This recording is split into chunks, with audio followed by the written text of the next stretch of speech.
They carried no banners. They built no monuments. For over 20 generations, the ancestors of the Fremen owned nothing that could not be abandoned in the middle of the night. And yet, by the time their long wandering finally ended on the scorching dunes of Arrakis, they had accumulated something far more dangerous than wealth or territory. They had accumulated rage.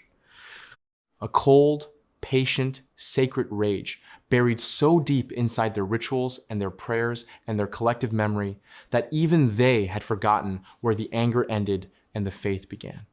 This is the story of the Zensunni Migration, a journey that began in the river valleys of old Earth and ended in the deepest desert of the most valuable planet in the universe. It is a story of what happens when you try to break a people who have decided, quietly, irrevocably, that they will not be broken. To find the beginning, we have to go back further than most histories bother to look. Back before the Spacing Guild, before the great houses carved the galaxy into feudal estates, before the very concept of melange had entered human language, we have to go back to Earth, to the Nile Delta, to a period so distant from the events of Dune that it might as well be myth. And in many ways, for the Fremen themselves, it was myth. But it was myth that mattered. Sometime during the tumultuous centuries following the establishment of the Commission of Ecumenical Translators, a quiet revolution took shape in the religious communities of what had once been North Africa and the Near East. Two traditions, seemingly incompatible on the surface, began to bleed into one another. Zen Buddhism, with its emphasis on meditative stillness, on the annihilation of the ego, on the wordless apprehension of truth, found itself in conversation with Sunni Islam, with its insistence on submission to the divine will, on the discipline of prayer, on the unshakable conviction that there was one God, and that obedience to that God gave life its structure and its meaning. The people who carried these beliefs did not set out to create something new. They were not theologians drafting a manifesto.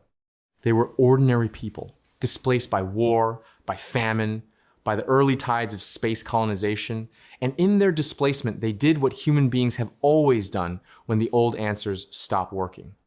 They improvised.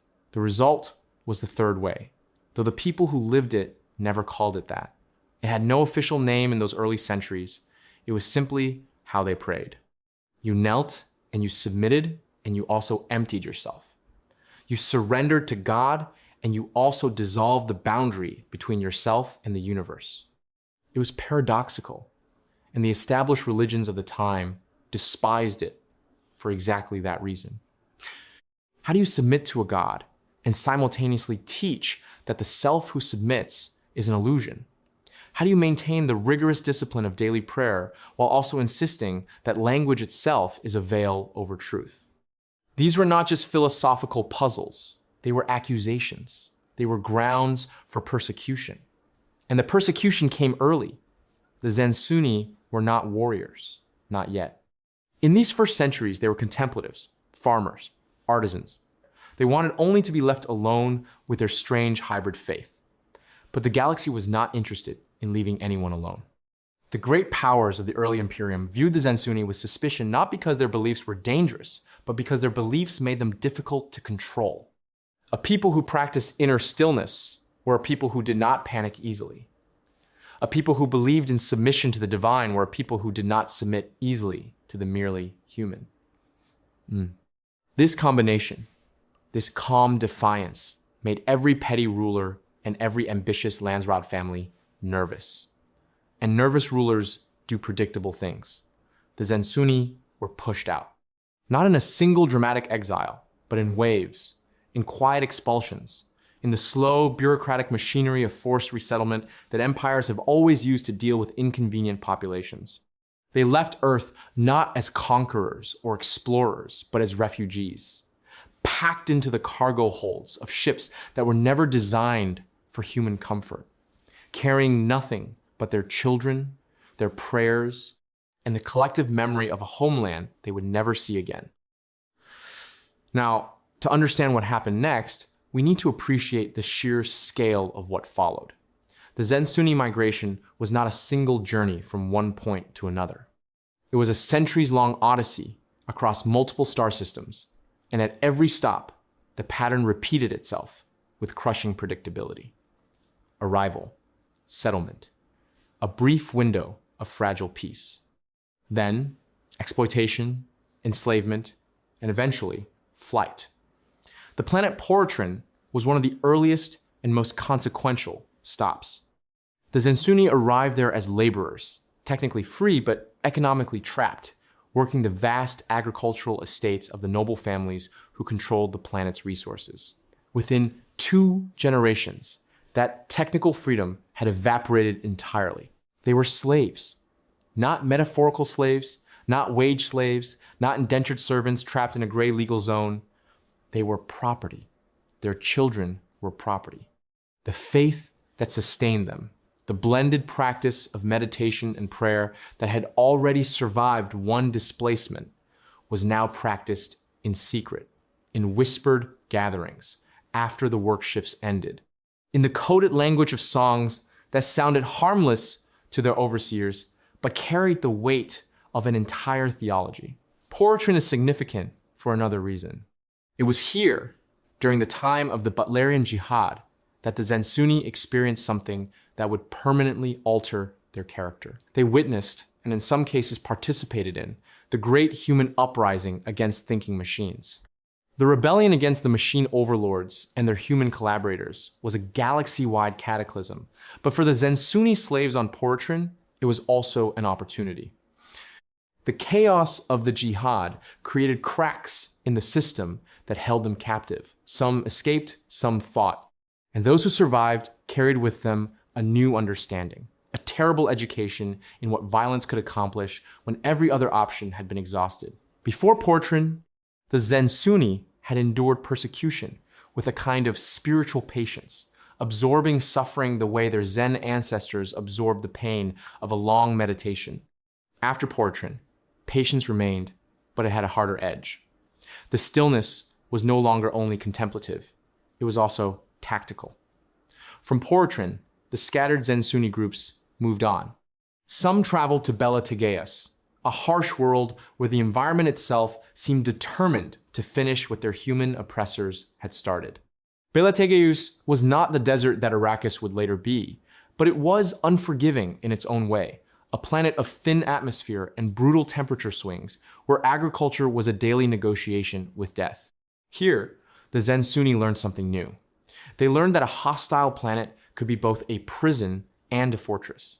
The same conditions that made life miserable also made conquest impractical. No great house was going to invest the resources to subjugate a handful of religious refugees on a world that could barely sustain them. For the first time in their long wandering, the Zensunni discovered the defensive value of misery. Others passed through Salusa Secundus, and this is a detail that deserves more attention than it usually receives. Salusa Secundus, the imperial prison planet, the world whose savage conditions would later be used to forge the Sardaukar, the emperor's elite soldiers. The Zensunni who passed through this crucible did not stay long, but the experience left marks that would echo down through the centuries. They saw what a planet of relentless hostility could do to the human body and the human spirit. They saw that the survivors of such a world became something other than ordinary people. They did not know it yet, but they were being shown a preview of their own future. And through all of this, the wandering and the enslavement and the brief respites and the inevitable next betrayal, the Zensunni faith was not merely surviving, it was evolving. Every displacement added a new layer. Every trauma became encoded in prayer. Every planet they were forced to leave behind contributed some element to the growing body of oral tradition that the wandering philosophers carried from settlement to settlement, from generation to generation, like embers wrapped in cloth. The great belief, as it came to be known, was not a static creed written in a holy book. It was a living thing, shaped by the specific pressures of each new world. On Poritrin, the faith absorbed the lesson that submission to God did not mean submission to tyrants. On Bela Tegeus, it incorporated the understanding that the physical world was a teacher. that suffering was not punishment but instruction.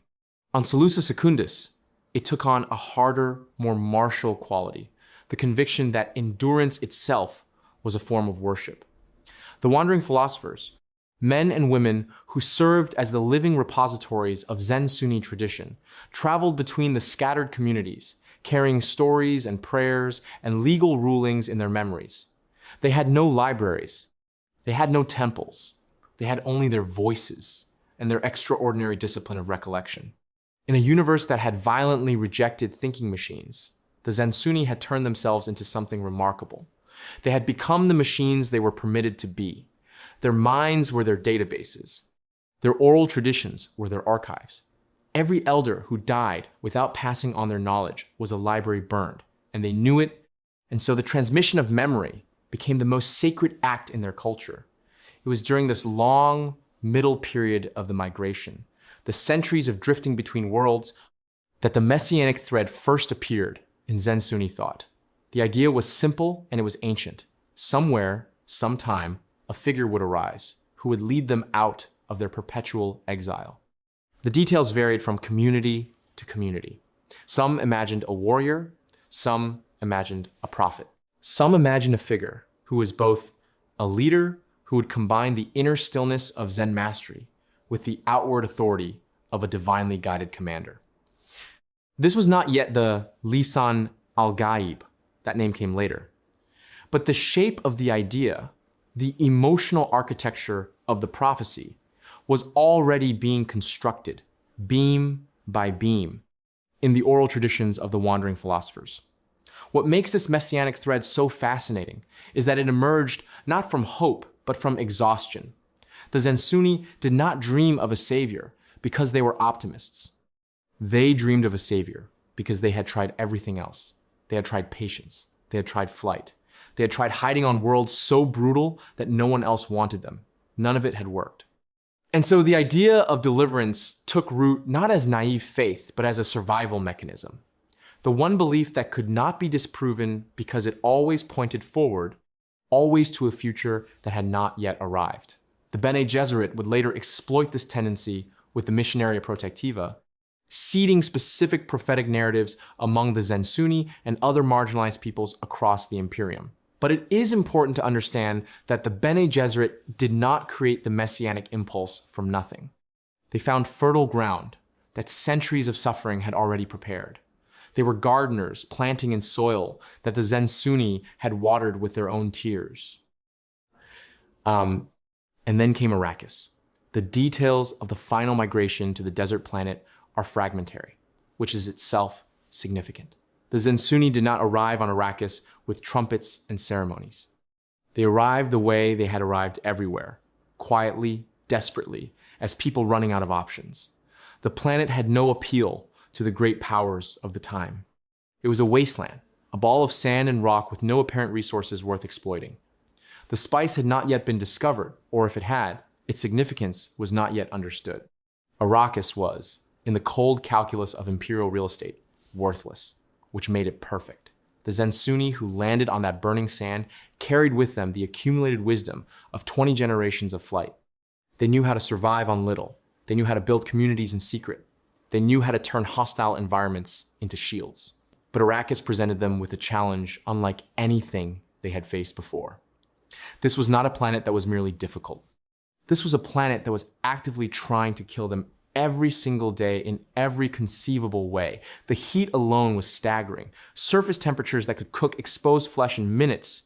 Winds that stripped sand into cutting weapons. And then there were the worms. The great sandworms of Arrakis. Creatures so vast and so terrifying that the Zensunni's first response was exactly what any rational person's response would be: fear. Pure, paralyzing fear. But fear, for a people who had spent centuries learning to master their own minds, was just another problem to be solved. And solve it they did, though the solving took generations. The early Zensunni on Arrakis died in appalling numbers. They died of thirst. They died of exposure. They died in the jaws of worms. They died of diseases they had no immunity against. They died of despair. But enough of them survived. And the ones who survived were the ones whose faith was deepest, whose discipline was strongest, whose memory of all the previous worlds was sharpest. Natural selection was working on them now, not just biologically, but culturally, spiritually. The planet was a forge, and it was burning away everything that was not essential. It was here, in the Crucible of Arrakis, that the Zensunni became the Fremen. The name itself marked the transformation. They were no longer the wandering people of the Zensunni way. They were the Fremen, the free people. And the name was both a declaration and a defiance. Free, despite the desert. Free, despite the empire that had driven them across the stars. Free, because freedom was the one thing that could not be taken from people who had learned to need almost nothing. The water discipline emerged as the supreme expression of this new identity. On every previous world, the Zensunni had adapted their faith to the dominant environmental pressure. On Arrakis, the dominant pressure was water, or rather, the almost total absence of it. And so water became sacred. Not symbolically sacred the way wine is sacred in some earth religions, but literally, materially, desperately sacred. Every drop was accounted for. Every drop was shared. Every drop was a prayer made liquid. The stillsuits, those ingenious garments that recycled the body's moisture, were not just technology. They were theology, made wearable. To put on a stillsuit was to participate in the central sacrament of Fremen life. The acknowledgement that water was life, and that wasting water was a sin against the community, against the dead whose water had been reclaimed, against the unborn, who would need every drop you could save for them. The Zensunni meditation on impermanence, the Sunni discipline of daily submission, all of it converged in the simple act of sealing your suit and walking into the sand. What the galaxy failed to understand, what the Emperor and the great houses and the Spacing Guild all catastrophically underestimated, was what this long migration had actually produced. They looked at the Fremen and saw savages, desert rats, a nuisance population on a planet that mattered only because of the spice. They did not see what was actually there. They did not see the 20 generations of accumulated survival wisdom. They did not see the faith that had been tempered in the fires of a dozen worlds. They did not see the military potential of a people who had been training without knowing it for exactly this kind of asymmetric warfare since before the Imperium existed. The Sardaukar were feared throughout the known universe, and rightly so. They were the product of Salusa Secundus, of a prison planet's brutal selection. But the Fremen had undergone something comparable and arguably more thorough. The Sardaukar were made by one planet over a handful of centuries. The Fremen were made by a dozen planets over thousands of years. The Sardaukar fought for an emperor. The Fremen fought for each other, for their water, for the memory of every ancestor who had died in chains or in flight or in the sand. Man for man, the Fremen were the deadliest fighters in the Imperium, and nobody knew it until it was far too late. This was the supreme irony of the Zensunni Migration. The very persecution that was meant to marginalize and ultimately destroy them was the process that forged them into an unstoppable force. Every exile made them harder. Every enslavement taught them new forms of resistance. Every hostile planet added another layer of survival knowledge to their collective memory. The Imperium had spent centuries trying to grind the Zensunni into dust, and instead it had compressed them into diamond. And then there was the dream. The dream that predated Arrakis, that predated Poritrin, that might have been as old as the Nile Delta itself. The dream of a green world. The Fremen ecological vision, the secret long-term plan to terraform Arrakis into a planet of open water and growing things, was not simply an engineering project. It was the final expression of the Zensunni migration's deepest longing. For a people who had been wandering for millennia, the dream of making a world into a home, a permanent, living, green home, was the most radical act of faith imaginable. Pardot Kynes understood this when he came to study the desert and was instead absorbed by its people. He saw that the Fremen were not merely surviving on Arrakis, they were preparing it. Every water cache hidden in the deep desert, every wind trap collecting moisture from the night air, every dew collector positioned with painstaking care, these were not just survival tools, they were sacraments. They were acts of hope encoded in engineering. The Fremen were building their paradise one drop at a time, and they were willing to wait centuries for it because waiting was what they had always done.